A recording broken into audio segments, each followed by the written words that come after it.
Hello friends, welcome to Sushma சமையல். இப்போ ஒரு கடாயில் 1 டேபிள் ஸ்பூன் எண்ணெயை சூடு பண்ணிக்கோங்க.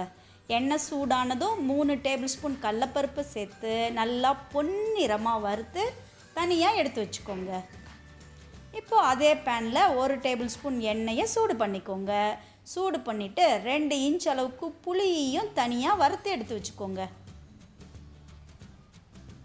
இப்போ அதே எண்ணெயில் 8 காஷ்மீரி மிளகாய் அல்லது சாதா மிளகாய் போட்டிங்கன்னா 4 போதும்.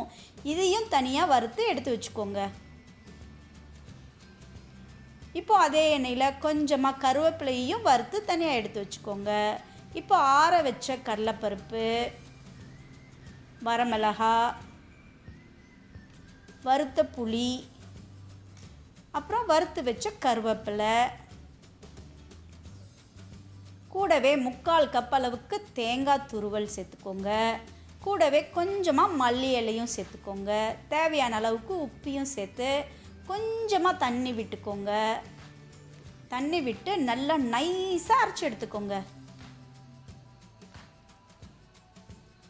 இப்போ ஒரு கடாயில் 1 டேபிள் ஸ்பூன் எண்ணெயை சூடு பண்ணிவிட்டு 1/2 டீஸ்பூன் கடுகு, 1/4 டீஸ்பூன் உளுந்து, இது நல்லா பொரிஞ்சு வந்ததும் கொஞ்சமாக கருவேப்பிலை சேர்த்து கூடவே 2 சிட்டிகை அளவுக்கு பெருங்காயமும் சேர்த்து இந்த தாளிப்பை சட்னியோடு சேர்த்துக்கோங்க.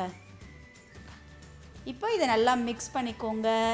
இந்த அருமையான கடலைப்பருப்பு சட்னியை இட்லி தோசையோடு வச்சு சாப்பிட்டிங்கன்னா சும்மா சூப்பராக இருக்குங்க.